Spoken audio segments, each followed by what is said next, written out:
and I am a student of CCBA course. Today my presentation topic is Indian banking system and इसमें सबसे first chapter है introduction to banking. Banking होता क्या है? Banks क्या होते हैं जहाँ पर हम मनी डिपॉजिट करा सकते हैं और वहाँ से जब हमें ज़रूरत हो मनी की तब हम विड्रॉ भी कर सकते हैं। और जब हमारे पास मनी पहले होती है पेपर फॉर्म में होती है और उसके बाद हम उस मनी को जो है डिजिटल फॉर्म में कन्वर्ट हो जाते हैं जब हम बैंक में डिपॉजिट करा देते हैं। और बैंक हमें जो लोन प्रोवाइड करते हैं और उस पर बैंक जो है इंटरेस्ट भी देते हैं और बैंक से हम जब भी जरूरत पड़े हम मनी को विड्रॉ कर सकते हैं। क्या क्या होते हैं बैंक के फंक्शन? टू टाइप्स के होते हैं, प्राइमरी फंक्शन और सेकेंडरी फंक्शन।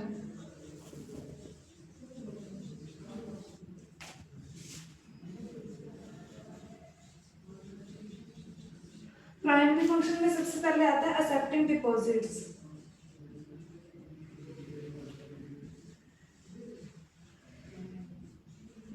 एक्सेप्टिंग डिपॉजिट्स में क्या है कि हम बैंक में जो है डिपॉजिट्स को जमा कर सकते हैं। उसमें जो है अकाउंट्स होते हैं अलग अलग सेविंग अकाउंट्स क्या होता है जिसमें हम पर्सनल यूज के लिए ओपन कर सकते हैं। और आ गया करंट अकाउंट क्या होता है? बिजनेसमैन के लिए होता है, बिजनेसमैन से इसे ओपन करवाते हैं। और आगे आ गया फिक्स डिपॉजिट क्या होता है? इसमें ना हम एक अमाउंट पे करते हैं फिक्स टाइम के लिए और फिक्स पीरियड के लिए, इसमें इंटरेस्ट रेट भी फिक्स होता है। उसके बाद क्या इसमें टाइम पीरियड होता है 7 to 10 ईयर्स का।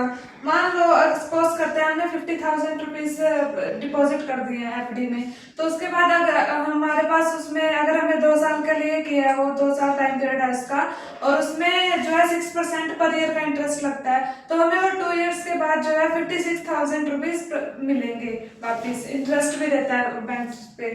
और उसके बाद है रेकरिंग डिपॉजिट्स। इसमें क्या हम हर महीने एक फिक्स डिपॉजिट करते हैं, जैसे 2,000 हर महीने पेमेंट कर दी, उसमें डिपॉजिट कर दिए, तो उसके बाद हम 2 ईयर्स के लिए करते हैं मान लो, तो उसके बाद भी इसमें भी ऐसे ही 2 ईयर्स के बाद जो है बैंक हमें इंटरेस्ट देगा तो हमें कुछ ज्यादा अमाउंट मिलेगी।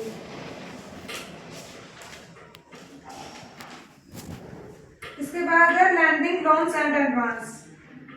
क्या लोन्स? बैंक हमें लॉन्ग टर्म के लिए लोन्स प्रोवाइड करता है। लोन्स को क्या है हमारे पास मतलब बैंक हमें एकदम से ना काफी अमाउंट में दे देता है, उसके बाद हम उन लोन को जो है किस्तों में पे करते हैं थोड़ी थोड़ी अमाउंट में। तो उसके बाद है एडवांस क्या होता है? शॉर्ट टर्म के लिए होते हैं और बिजनेस के डेली नीड्स को पूरा करने के लिए होते हैं। उसके बाद है कैश क्रेडिट क्या होता है? बिजनेसमैन के लिए होता है, जैसे बिजनेसमैन को बीच में थोड़ा सामान खरीदने के लिए पैसे की जरूरत होती है, तो वो क्या है बैंक जो है कैश क्रेडिट प्रोवाइड करता है। इसमें जो भी एक्स्ट्रा अमाउंट बिजनेसमैन यूज करते हैं उस पर इंटरेस्ट लगाया जाता है। मान लो शॉपकीपर को सामान खरीदने के लिए बार बार पैसे की जरूरत होती है, तो बैंक उसे कैश क्रेडिट प्रोवाइड करता है। उसके बाद है ओवरड्राफ्ट क्या होता है? हम ना अकाउंट में से थोड़े ज्यादा पैसे निकलवा सकते हैं, बैंक हमें फैसिलिटी देता है। मान लो हमारे बैंक में जो है 10,000 रुपीज है और उसमें ओडी लिमिट क्या है 5,000 की है, तो हम अपने अकाउंट से 15,000 रुपीज निकलवा सकते हैं। जो भी हम एक्स्ट्रा अमाउंट निकालेंगे उस पर बैंक इंटरेस्ट चार्ज करेगा। इसके बाद है discounting of bill of exchange. में क्या होता है? बैंक ना सेलर से बिल खरीद लेता है। जब भी सेलर जो है वो सेलर सामान बेचता है बायर को, तो बायर उसको बिल दे देता है कि 3 मंथ्स का बिल दे दे, उसके बाद पेमेंट करूंगा। तो सेलर क्या कर सकता है? उसे बैंक उसे ले लेता है उससे बिल से, और बैंक उसको तभी एकदम से पेमेंट कर देता है। तो उसके बाद जो है बैंक इस पर इंटरेस्ट चार्ज करता है, वो इंटरेस्ट जो है बायर से चार्ज करेगा बैंक। उसके बाद है सेकेंडरी फंक्शंस में आएगा एजेंसी फंक्शन।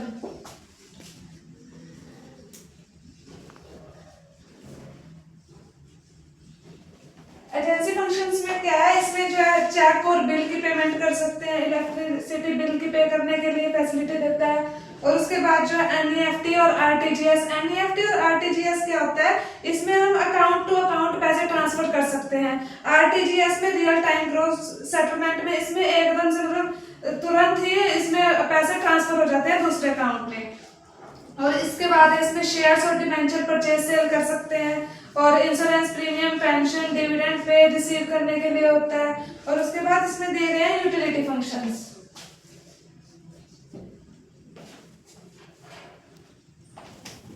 यूटिलिटी फंक्शंस में क्या आएगा? इसमें यूटिलिटी फंक्शंस में है लोकल फैसिलिटी। बैंक क्या है? लोकल फैसिलिटी देता है।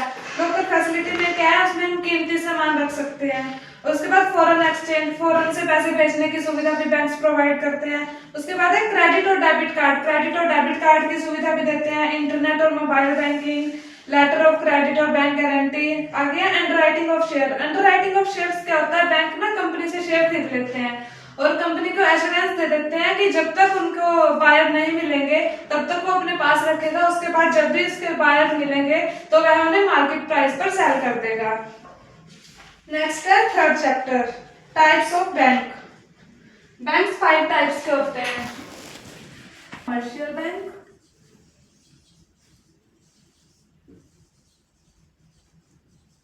सेकंड है कोऑपरेटिव बैंक,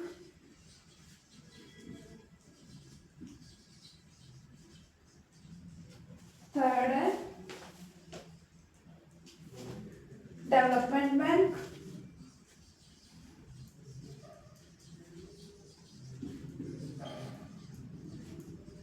फोर्थ है स्मॉल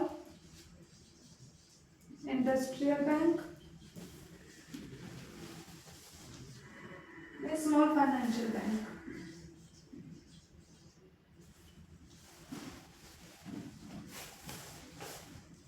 फिफ्थ है पेमेंट बैंक।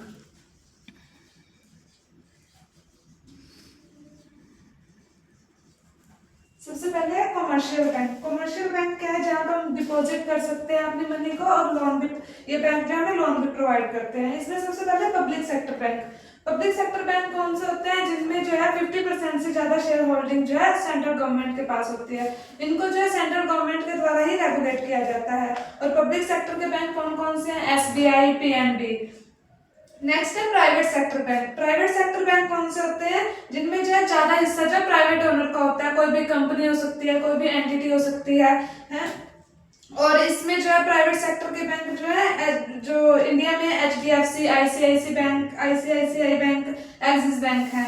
इसके बाद है फॉरेन बैंक। फॉरेन बैंक कौन से होते हैं, जिनका हेडक्वार्टर तो मेन फॉरेन में होता है लेकिन उनकी ब्रांचेस जो है इंडिया में होती है अलग अलग। और इसमें इनके एग्जांपल है सिटी बैंक, HSBC बैंक। आगे regional rural bank. Regional rural bank कौन से होते हैं, जो एग्रीकल्चर के लिए लोन्स प्रोवाइड करते हैं और जो ग्रामीण क्षेत्र होते हैं उनके डेवलपमेंट के लिए बनाए जाते हैं। इसको जो है सेंट्रल गवर्नमेंट, स्टेट गवर्नमेंट और कमर्शियल बैंक ना मिलकर चलाते हैं। इसमें ग्रामीण बैंक है एक, और एक बैंक ऑफ बड़ौदा है, यूपी बैंक, बहुत से बैंक है इसमें भी। और आगे सेकंड नंबर पे है कोऑपरेटिव बैंक। कोऑपरेटिव बैंक क्या होता है, किसी पर्टिकुलर सेक्टर के अपलिफ्टमेंट के लिए बनाए जाते हैं। ये ज्यादातर सोशल वेलफेयर के लिए काम करते हैं और इसमें मेंबर्स ही इसके कस्टमर बन जाते हैं। और इसमें फार्मर्स को क्रेडिट प्रोवाइड किया जाता है। इसमें भी आगे 2 टाइप्स के हैं, अर्बन कोऑपरेटिव बैंक और rural cooperative bank. Urban cooperative bank कौन से होते हैं, जो ज्यादातर शहरों में काम करते हैं, छोटे बिजनेसमैन को लोन वगैरह प्रोवाइड कराते हैं। और आगे rural cooperative bank. Rural cooperative bank कौन से होते हैं, जो गांव और खेती से जुड़े लोगों को लोन प्रोवाइड करते हैं, उनकी हेल्प करते हैं। इसके बाद है थर्ड नंबर पे डेवलपमेंट बैंक। डेवलपमेंट बैंक क्या होता है, ये ना अदर बैंक्स के साथ डील करते हैं और किसी भी एक सेक्टर की जो है डेवलपमेंट करते हैं। मान लो जैसे इसमें दिया गया है एग्जांपल नाबार्ड। नाबार्ड क्या करता है, एग्रीकल्चर के लिए लोन प्रोवाइड कराते हैं और उनकी डेवलपमेंट करते हैं। आगे सिडबी जो है स्मॉल इंडस्ट्रीज को डेवलप करते हैं। और एक्सिम बैंक है, इंपोर्ट एक्सपोर्ट का काम में हेल्प करते हैं। और NHB जो घर के लिए लोन प्रोवाइड कराते हैं। IFCI जो लोन होती है, जो बड़ी बड़ी इंडस्ट्रीज यूनिट होती है ना, उनको जो है लॉन्ग टर्म क्रेडिट प्रोवाइड कराते हैं। और ये जो है डेवलपमेंट बैंक होते हैं, ये FD नहीं लेते, ये बड़े प्रोजेक्ट के लिए पैसा देते हैं। उसके बाद है small financial bank. Small financial bank क्या होते हैं, जो ये गरीब जनता होती है और जिनकी इनकम कम होती है ना, उनको बैंकिंग फैसिलिटी प्रोवाइड करते हैं। इसमें जो है सेविंग अकाउंट खोलते हैं, FD की सुविधा भी देते हैं, ATM, UPI, मोबाइल बैंकिंग की फैसिलिटी भी प्रोवाइड करते हैं। इसके बाद फिफ्थ है payment bank. Fifth payment bank क्या होता है, ये डिजिटल और छोटे बचतों के लिए बनाया जाता है, जो डिजिटल लेन देन होते हैं। इसमें जो है इसका ये लोन नहीं प्रोवाइड करते, ना ही क्रेडिट कार्ड और डेबिट कार्ड प्रोवाइड करते हैं। इसका पर्पस क्या होता है, जो आम लोग होते हैं उनको बैंकिंग की फैसिलिटी प्रोवाइड करना। इसके बाद नेक्स्ट चैप्टर है रेगुलेटरी फ्रेमवर्क, RBI। क्या है हमारा सेंट्रल बैंक है। सेंट्रल बैंक जो है, इसमें RBI आरबीआई क्या काम करता है, हमारे देश की मनी और बैंकिंग सिस्टम का भी ध्यान रखता है। और इसके बाद आरबीआई के जो जनरल अफेयर्स को सेंट्रल बोर्ड ऑफ डायरेक्टर्स के द्वारा किया जाता है। और आरबीआई हमारे देश में मॉनेटरी स्टेबिलिटी और मॉनेटरी पॉलिसी बनाने में काम करता है और सभी बैंक्स को समय समय पर गाइडलाइंस प्रोवाइड करता है। इसमें फर्स्ट पॉइंट दिया गया है regulator of the financial system. RBI क्या करता है, कमर्शियल बैंक फाइनेंशियल इंस्टीट्यूशन को गाइडलाइंस प्रोवाइड करता है। और उसके बाद जो है नॉन बैंकिंग फाइनेंशियल कंपनीज होते हैं उनको भी जो है गाइडलाइंस प्रोवाइड करता है। नेक्स्ट पॉइंट है प्रमोटर टू स्टेबिलिटी। आरबीआई जो है देश की बैंकिंग और फाइनेंशियल सिस्टम में स्टेबिलिटी बनाए रखता है। नेक्स्ट है इकोनॉमिक डेवलपमेंट। आरबीआई क्या करता है, पब्लिक को ना लो इंटरेस्ट रेट पर जो है लोन देता है और बैंक्स को गाइड करता है जिससे हमारी इकोनॉमी की डेवलपमेंट होती है। इसमें आगे इसके की फंक्शंस दिए गए हैं। की फंक्शन में फर्स्ट पॉइंट है करेंसी इशूअर। आरबीआई क्या करता है, पूरे देश में जो है भारत में करेंसी इशू करने का काम करता है। बैंकर्स बैंक, और इसे बैंकर्स का बैंक भी कहा जाता है क्योंकि ये सभी बैंक्स को जो है आरबीआई के पास जो है कुछ रिजर्व रखना पड़ता है और ये सभी बैंक्स को कंट्रोल करता है, उनको रेगुलेट करता है। नेक्स्ट है बैंकर्स ऑफ द गवर्नमेंट। इसको बैंकर्स ऑफ द गवर्नमेंट क्यों कहते हैं, क्योंकि आरबीआई क्या है सेंट्रल और स्टेट गवर्नमेंट के बिहाफ पर ट्रांजैक्शंस करता है और जो भी टैक्स पेमेंट की जाती है वो आरबीआई के द्वारा की जाती है।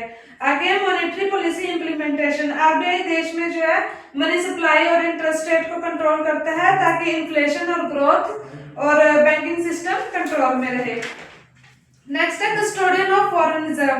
देश में फॉरेन एक्सचेंज रिजर्व को जो है देखभाल करता है, उसको कंट्रोल करता है। अब जैसे हमें इंपोर्ट के लिए फॉरेन करेंसी की जरूरत होती है, आरबीआई क्या करता है, उसको सेफ रखता है। नेक्स्ट इसमें बैंकिंग रेगुलेशन एक्ट 1949 बताया गया है। इसका पर्पस क्या है, इसका पर्पस है बैंकिंग कंपनीज को कंट्रोल करना। और आगे इनेबलिंग अथॉरिटी, इससे यह जो आरबीआई को अथॉरिटी देता है कि आरबीआई बैंक्स के लिए रूल बनाए और उनको कंट्रोल करे। नेक्स्ट है स्कोप। इसका स्कोप क्या है, यह कहाँ कहाँ अप्लाई होता है, शेड्यूल कमर्शियल बैंक और कोऑपरेटिव बैंक और नॉन बैंकिंग फाइनेंशियल कंपनीज पर। Next chapter 5 banking regulation act 1949। इसमें बैंकिंग रेगुलेशन एक्ट के बारे में बताया गया है कि बैंकिंग रेगुलेशन एक्ट क्यों बनाया गया और इसके क्या क्या बेनिफिट्स हैं। ये जो है एक इम्पोर्टेंट एक्ट है, यह बैंक्स के कामकाज को कंट्रोल करता है और यह आरबीआई को अथॉरिटी देता है कि सभी बैंक्स पर निगरानी रखे और उनको कंट्रोल करने की और सभी बैंक्स को कंट्रोल करने की पावर देता है। इसका पर्पस क्या है, ये जो है डिपॉजिटर्स की मनी को सेफ रखना है और बैंक्स की फाइनेंशियल पोजीशन को मजबूत बनाना है। आगे इसके की एस्पेक्ट्स दिए हुए हैं। की एस्पेक्ट्स में सबसे पहले डिफाइन बैंकिंग। यह एक्ट क्या बताता है कि यह ना बताता है कि बिजनेस बैंकिंग बिजनेस क्या है, बैंकिंग कंपनीज क्या है, ताकि सभी बैंक्स पर एक ही प्रकार के नियम जो है लागू किए जा सके।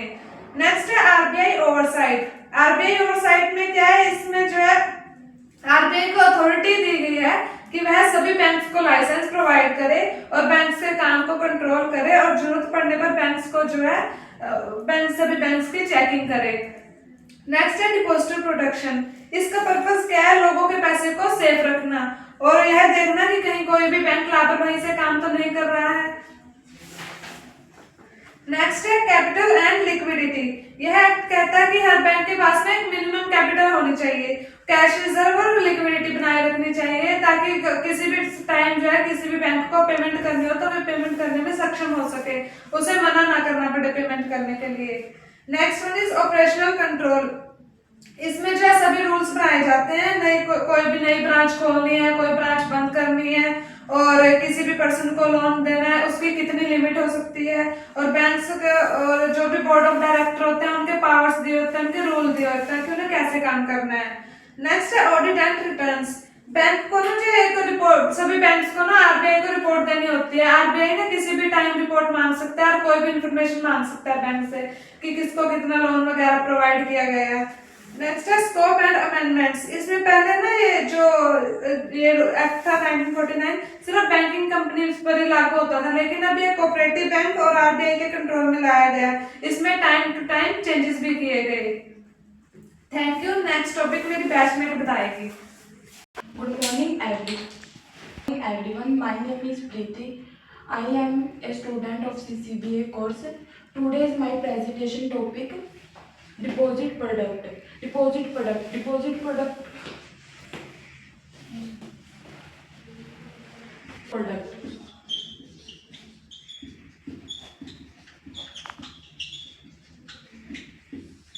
डिपॉजिट प्रोडक्ट भी 2 टाइप के होते हैं, मतलब कि कोई भी इंडिविजुअल, कोई भी बिजनेसमैन है, वो अपनी सेफ्टी के लिए कोई भी मतलब कि अकाउंट ओपन करवाता है। अकाउंट भी 2 टाइप के ओपन होते हैं। एक तो होता है सेविंग अकाउंट,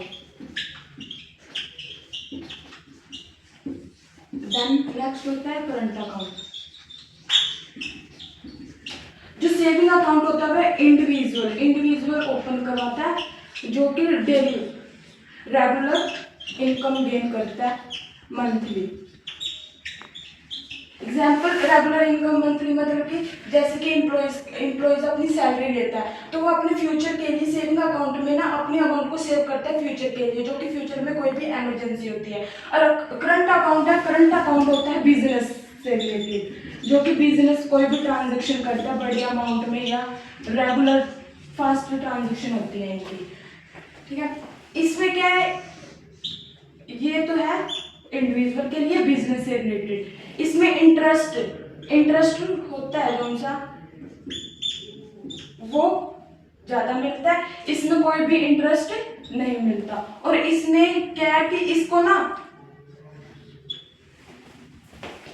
प्राइमरी पर्पस क्या है इसका, इसमें इंडिविजुअल कौन सा रेगुलर इनकम अर्न करता है, सैलरी जैसे कि एम्प्लॉइज की सेव करता है मनी को फॉर फ्यूचर की इमरजेंसी के लिए। उसके बाद है इसमें इंटरेस्ट होता है इसमें फंड डिपॉजिट, जितना हमारे सेविंग अकाउंट में फंड डिपॉजिट है उसके अब जितना हमारा बैंक बैलेंस है इस अकाउंट में उसके ऊपर इंटरेस्ट मिलता है। इंटरेस्ट रेट इसकी है 2.5 to 8 के बीच, ठीक है। उसके बाद है मिनिमम बैलेंस, इसमें कोई भी रिक्वायर नहीं है, मैंडेटरी नहीं है भी इतना मिनिमम बैलेंस रखना चाहिए या नहीं, बट हाँ इसमें एक ऑप्शन भी होता है जीरो बैलेंस। आपने सुना होगा जीरो बैलेंस में क्या होता है, इस ऑप्शन को लेने के लिए भी ना हमें ना कुछ रिस्ट्रिक्शन है, मतलब कि कुछ प्रोसीजर फॉलो करना पड़ता है, उसके बेनिफिट हमें तब मिलते हैं कि इस अकाउंट में हम जीरो भी बैलेंस अपना रख सकते हैं। उसके बाद है इसमें ओवरड्राफ्ट फैसिलिटी इसमें नहीं है, क्योंकि जितना अमाउंट हमारे इस अकाउंट में है ना उतना ही हम अपने लाइफ मतलब कि यूज कर सकते हैं, इससे ज्यादा हम नहीं, मतलब कि इसमें ओवरड्राफ्ट फैसिलिटी नहीं है। उसके बाद है करंट अकाउंट का प्राइमरी पर्पस क्या है, मतलब कि जो बिजनेस से रिलेटेड जो सी फास्ट हमारी ट्रांजैक्शन होती है बार बार होती है उसके लिए ये सबसे इजी अकाउंट है हमारे उसके लिए। उसके बाद है इसमें इंटरेस्ट इसमें कोई भी इंटरेस्ट बियर नहीं किया जाता, इंक्लूडिंग कोई भी डिपॉजिट कर रहे हैं जब बार बार विड्रॉ कर रहे थे इसमें कोई भी इंटरेस्ट नहीं लगता। उसके बाद है मिनिमम बैलेंस,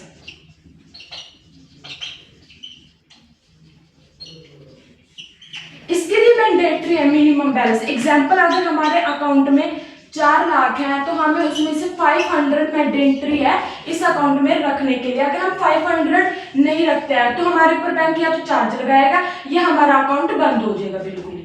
उसके बाद पेनल्टीज भी लग सकती है इसमें हमारे ऊपर। ओवरड्राफ्ट फैसिलिटी, इस अकाउंट में हमारे पास ओवरड्राफ्ट फैसिलिटी है।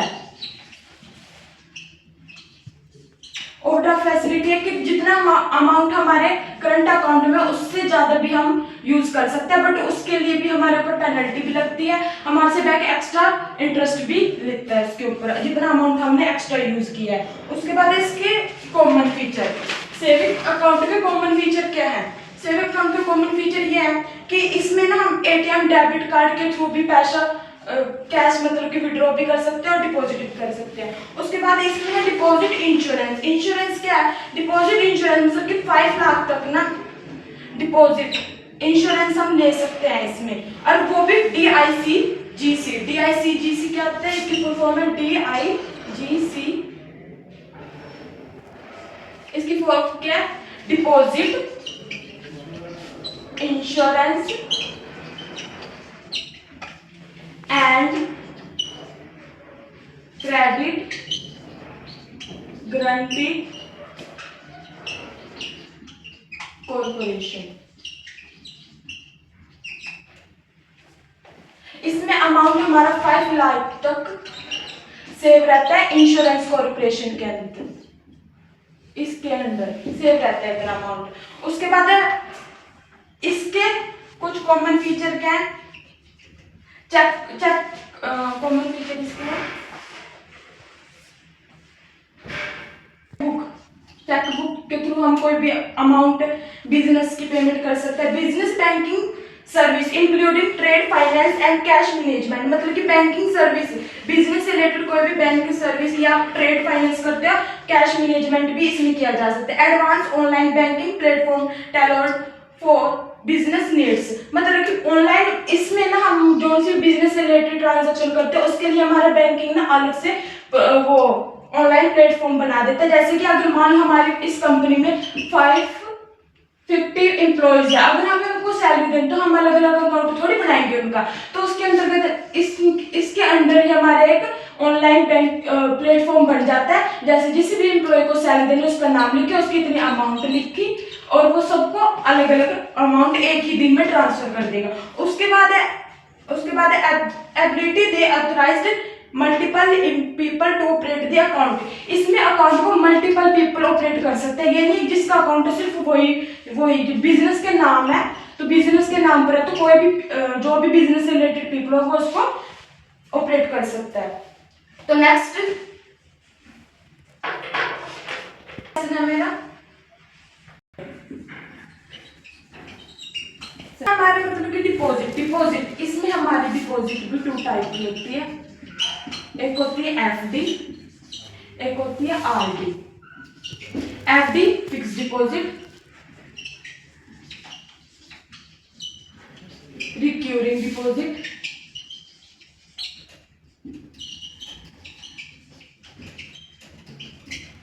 डिपॉजिट कितने टाइप की होती है? 2 टाइप की, fix deposit, recurring deposit. Fix deposit में क्या होता है कि इसमें ना लमसम अमाउंट होती है, लमसम अमाउंट क्या होती है कि एक बार में ही हमारे पहले से डिसाइड होती है, टाइम पीरियड भी, उसका इंटरेस्ट रेट भी और उसकी अमाउंट भी हाँ इतने ईयर के लिए इतनी अमाउंट, जैसे मान लो ईयर्स हमारा 2 ईयर है और अमाउंट हमारी 10,000 पहले से ही डिसाइड और इंटरेस्ट रेट भी पहले से ही डिसाइड होता है। हाँ, ईयर के बाद हमें प्लस इंटरेस्ट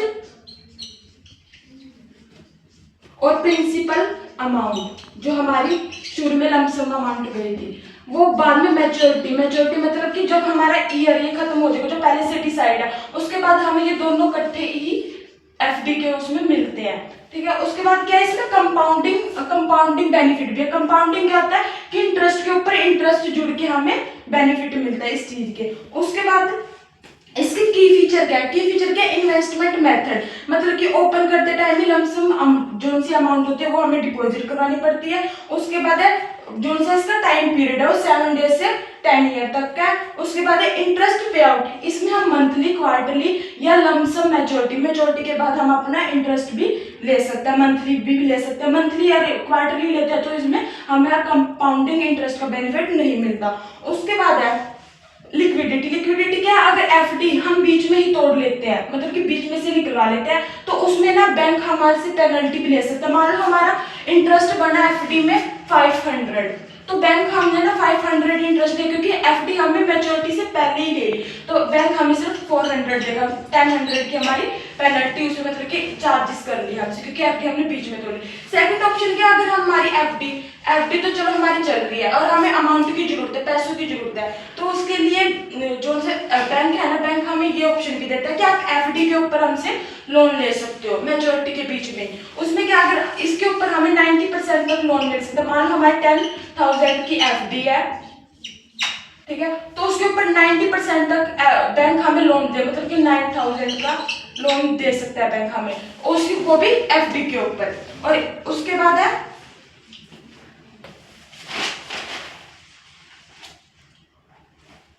इसके टाइप है, एफडी के टाइप क्या है? Tax saving FD. इसमें टैक्स सेविंग एफडी क्या मतलब कि कुछ लोग होते हैं ना वो मतलब कि टैक्स से बचने के लिए ना अपनी अमाउंट होती है वो एफडी करवा लेते हैं। लेकिन अगर हमारी एफडी मतलब कि 1.5 लाख से ऊपर जाती है तो टैक्स लगता है उसके ऊपर। वो भी टैक्स किसके लगता है? इनकम टैक्स 80C के अंतर्गत टैक्स डिडक्शन लगती है हमारे ऊपर। सीनियर सिटीजन को मतलब कि इसमें बेनिफिट है, अगर 0.50 हायर देन रेगुलर इनकम होती है उनकी तो उसके ऊपर उन्हें बेनिफिट मिलता है। कोमुलेटिव और नॉन कोमुलेटिव क्या होता है, इंटरेस्ट जोड़ मतलब कि इंटरेस्ट को वो इकट्ठा कर करके ना कंपाउंडिंग में पूरी मेजोरिटी के बाद हमें कंपाउंडिंग इंटरेस्ट मिलता है। जो भी हमारा मान लो इसके ऊपर हमारा इंटरेस्ट कितना लगा 10%, मतलब 10,000 के इसके ऊपर जितने भी इसके ऊपर डबल आई बार जो भी कैलकुलेट होगा उसके ऊपर हमें मेजोरिटी पर पूरा इंटरेस्ट मिलेगा। उसके बाद नॉन कॉम्युलेटिव रेगुलर इंटरेस्ट मिलता है मंथली बेसिस पे, क्वार्टरली पे। और देन इसके बाद है नेक्स्ट इस डिपॉजिट में क्या, इसमें हम थोड़ा थोड़ा अमाउंट, मतलब ये नहीं है इसमें तो हमने इकट्ठा ही अमाउंट पहले ही फिक्स्ड डिपॉजिट में पहले ही लमसम अमाउंट हमने कर दिया। इसमें मंथली बेसिस पे एक अमाउंट डिसाइड किया जाता है पहले से, और वो भी प्री डिटरमाइंड होता है। ईयर भी पहले से डिसाइड होता है, डिसाइड हो गया। इसमें हर मंथ मतलब कि मंथली वाइज हमें एक अमाउंट डिपॉजिट करनी होती है। इसके है की फीचर के इन्वेस्टमेंट मेथड वो चूज करता है जो से जिसने एफडी ली है आरडी लिया वो पहले से ही डिसाइड करेगा हाँ इतने अमाउंट मैंने हर मंथ डिपॉजिट करवानी है। और इसका पीरियड क्या होता है 6 मंथ से 10 ईयर तक, 6 मंथ से 10 ईयर तक। देन इंटरेस्ट पे आउट, इसमें मैच्योरिटी पर एक साथ प्रिंसिपल अमाउंट और जो से हमारा इंटरेस्ट है वो मिलेगा। इसमें तो मंथली बेसिस पे भी क्वार्टरली भी मिल सकता है, पर इसमें सिर्फ मैच्योरिटी पर ही मिलता है। लिक्विडिटी के आरडी पर डिपॉजिट मतलब कि इस पे भी हम लोन ले सकते हैं, बट उस पे भी पेनल्टीज है अगर हम बीच में उसको तोड़ लेते हैं आरडी को। प्रमोट्स डिसिप्लिन, इसमें मतलब कि इंडिविजुअल की कुछ हैबिट्स होती है भी हाँ हमें सेव के फ्यूचर के लिए कुछ अमाउंट सेव करनी है तो उस इसके प्रमोटर डिसिप्लिन वो है। उसका आरडीएस रेगुलर आरडीएस क्या सीनियर सिटीजन, मतलब कि अगर सीनियर सिटीजन इसको आरडी को लेते हैं तो 60 ईयर से अगर ऊपर है तो उनको इंटरेस्ट हाई मिलता है, इंटरेस्ट ज्यादा मिलता है उनको। माइनर आरडी क्या मतलब पेरेंट्स होता है, जो कोई पेरेंट्स होता है ना अपने बच्चों के फ्यूचर के लिए भी आरडी ले सकते हैं। उसके बाद है फ्लेक्सिबल आरडी, मतलब कि हम अगर एंड में आके अगर हमें मंथली जो हमारा पहले से डिसाइड थी अमाउंट वो हम बीच में आके उसको चेंज भी कर सकते हैं, अमाउंट हम ज्यादा भी कर सकते हैं या कम भी कर सकते हैं। नेक्स्ट टॉपिक लोन प्रोडक्ट भी हमारे 2 टाइप्स के होते हैं। पहले तो लोन के बारे में बताते हैं। लोन क्या होता है, हमारे कई बार हमें कोई भी इमरजेंसी पड़ सकती है, जैसे लोन हमारे घर के लिए हो सकते हैं, हेल्थ से रिलेटेड हो सकते हैं, लाइफ इंश्योरेंस व्हीकल से हो सकते हैं, होम लोन हो सकते हैं। तो उसके लिए हमें ये तो नहीं अभी एकदम हमारे पास पैसा, तो उसके लिए हमें बैंक ना प्रोवाइड करता है लोन। लोन्स भी 2 टाइप के होते हैं, एक तो सिक्योर्ड लोन होते हैं, एक अनसिक्योर्ड लोन होते हैं। सिक्योर्ड लोन में क्या होता है, हमारे कोई भी चीज जैसे कि इसमें हमारे पास इसमें हमारे व्हीकल प्रॉपर्टी या लैंड कोई भी चीज है वो जो सा लैंडर होता है वो अपने पास मोर्टेज मतलब कि गिरवी रख लेता है, वो उसके बेसिस पे वो हमें लोन प्रोवाइड करता है। इसमें रिस्क भी कम होता है,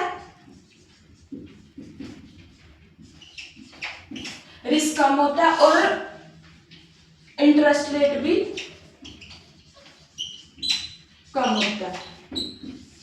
ये लैंडर के उसमें रिस्क भी कम होता है, इंटरेस्ट रेट भी कम होता है, पर लैंडर जो होता है ना वो अपने रिस्क को कम करने के लिए ना इसमें सिक्योरिटी मतलब कि सेव अपने उसको अमाउंट को सेव रखने के लिए वो लोन तब प्रोवाइड करता है अगर वहां पे हम व्हीकल प्रॉपर्टी या उससे कोई भी चीज को गिरवी रखकर हमें लोन देता है। अनसिक्योर्ड में क्या होता है, ये इंडिविजुअल की वर्थ मतलब कि क्रेडिट वर्थ होगी, उसकी क्रेडिट हिस्ट्री के बेसिस पे इसमें लोन देता है वो लैंडर कस्टमर को। उसके बाद इसमें रिस्क भी हाई होता है, देन इसमें इंटरेस्ट भी हाई होता है। आगे है सिक्योर्ड लोन में आता है आगे होम लोन क्या होता है, for buying a new or old residence property, build a house, purchasing a plot of land or making home improvement। मतलब कि होम लोन क्या है? होम लोन में होता है कोई भी पर्सन है उसे न्यू होम लेना है या कोई पुराना होम है उसको इम्प्रूवमेंट करना, उसके लिए ये लोन प्रोवाइड किया जाता है। इसका टाइम पीरियड क्या है? 30 ईयर्स होता है, लॉन्ग टाइम के लिए होता है। लोन अमाउंट क्या होती है? Loan amount bank by finance up to 90% of the property value with the rest as a down payment. मतलब कि बैंक सिर्फ 90% ही अमाउंट के 90% ही हमें लोन दे सकता है, बाकी जो 10% है वो हमें खुद ही डाउन पेमेंट करनी पड़ती है। मतलब कि अपने डाउन पेमेंट का मतलब होता है खुद से पेमेंट करना। उसके बाद है tax benefit. Tax benefit borrower can claim tax deduction on both the principal and interest component under the income tax act. उसके बाद है व्हीकल लोन। व्हीकल लोन क्या होता है? व्हीकल लोन होता है जो हमें कोई भी जैसे कार होगी, 2 व्हीलर्स हो गए, कॉमर्शियल व्हीकल, उसके ऊपर हमें लोन मिलता है ये।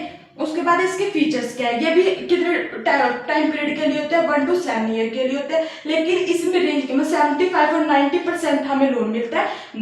100% कुछ स्कीम भी है उसमें हमें 10% भी लोन मिलता है। उसके बाद है इंटरेस्ट रेट। इसकी can be fixed and rate may be more forever borrow with a good credit score. Credit scores के ऊपर हमारा इंटरेस्ट रेट होता है जो डिसाइड होता है। Gold loan. गोल्ड लोन में क्या होता है? ज्वेलरी होगी या कोई भी गोल्ड के कॉइन्स हो गए, उसके ऊपर हमें लोन मिलता है। लोन अमाउंट वो उसकी परसेंटेज डिसाइड करते हैं उस टाइम जो गोल्ड का अमाउंट चल रहा होगा उसके ऊपर परसेंटेज उसकी अमाउंट डिसाइड की जाती है। Loan against property. प्रॉपर्टीज क्या है? Mortgage loan. मतलब कि ये मोर्टगेज लोन है जिसमें ओवन की रेजिडेंशियल, कॉमर्शियल, इंडस्ट्रियल प्रॉपर्टी के बेस पे उसे लोन प्रोवाइड किया जाता है। और इसका जोन से भी लोन में हमें अमाउंट मिलती है वो डिसाइड नहीं है भी हमें किस पर्पस के लिए यूज करना है, ये किसी पर्सनल पर्पस के लिए भी यूज की जा सकती है। उसके बाद है अनसिक्योर्ड लोन। अनसिक्योर्ड लोन मैंने पहले ही बताया आपको। अनसिक्योर्ड लोन में क्या होता है कि ये ना कस्टमर की क्रेडिट वर्थनेस, इनकम और क्रेडिट हिस्ट्री के ऊपर डिपेंड करता है भी उसको लोन दिया जाएगा।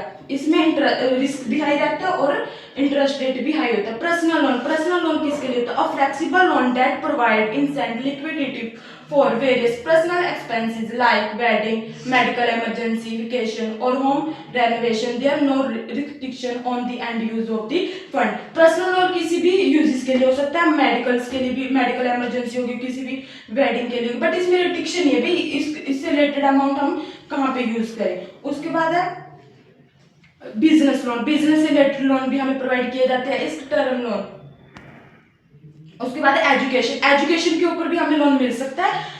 Provide financial assistance for higher studies, converting tuition fees and related expense. मतलब कि स्टडीज से रिलेटेड हम ट्यूशन फीस देते हैं कुछ भी तो उसके लिए हमें लोन प्रोवाइड किया जाता है। Credit card loan. Credit card offer A revolving line of credit that can be used for purchasing and emergency. मतलब कि कुछ भी क्रेडिट के थ्रू पे हमें कोई भी परचेज करने कुछ भी उसके लिए भी हमें लोन मिलता है। Then next chapter investment product. Investment product में इन्वेस्टमेंट प्रोडक्ट क्या है? इन्वेस्टमेंट प्रोडक्ट है mutual fund. In the Indian banking system bank offer mutual fund as an investment vehicle, a wide variety of insurance product and various pension plan, financial goal. This product are offered through a partnership between bank and financial service firms and practice known as bancassurance for insurance।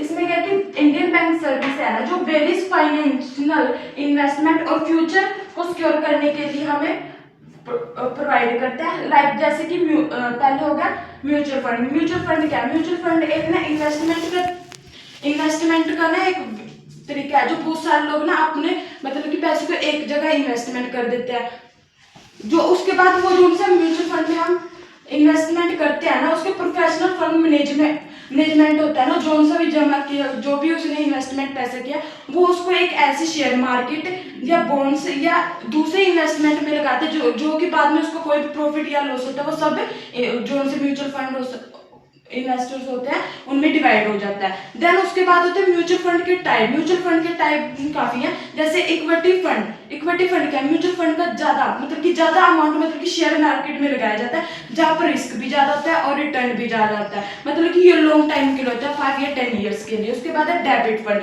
Debit fund मतलब कि safe जगह पर use किया जाता है, जैसे कि government bond हो गए, कंपनीज बॉन्ड हो गए, इसके लिए। इसमें रिस्क और रिटर्न बहुत कम होता है, लेकिन हाँ ये शॉर्ट टर्म्स के लिए होता है। उसके बाद है हाइब्रिड फंड्स। हाइब्रिड्स क्या होता है? मतलब कि जो इक्विटी और डेबिट है दोनों का मिक्स होता है, मतलब कि ये दोनों भी हो सकता है या इनमें से एक भी हो सकता है। इसमें रिस्क और रिटर्न बहुत कम होता है और ये सेफ होते हैं। उसके बाद है tax saving fund. Tax saving fund क्या होता है? इसमें एक है ELSS, मतलब कि इक्विटी लिंक्ड सेविंग स्कीम। इसमें मतलब कि कुछ लोग होते हैं टैक्स से बचने के लिए म्यूचुअल फंड में इन्वेस्टमेंट करते हैं। देन उसके बाद है इंश्योरेंस प्रोडक्ट। उसके बाद है इंश्योरेंस प्रोडक्ट। इंश्योरेंस प्रोडक्ट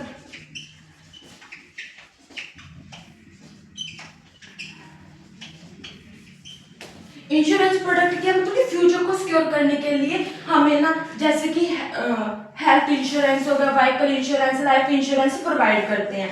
उसके बाद है पेंशन फंड।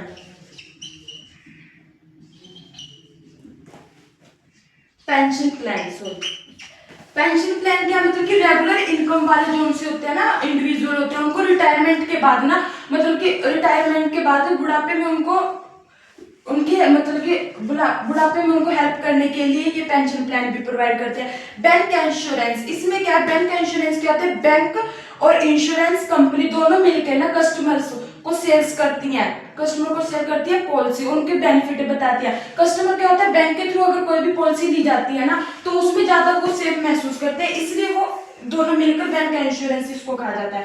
देन उसके बाद है बेनिफिट। क्या है इसके? बेनिफिट ये कि कस्टमर को एक ही प्लेटफॉर्म पर सारी फैसिलिटी प्रोवाइड की, जैसे कि बैंक होगी, बैंकिंग होगी, इन्वेस्टमेंट होगी, इंश्योरेंस होगी, पेंशन होगी, ये सब। उसके बाद है इन सब में बैंक का क्या रोल है? बैंक का क्या रोल है इन सब में? Role of bank.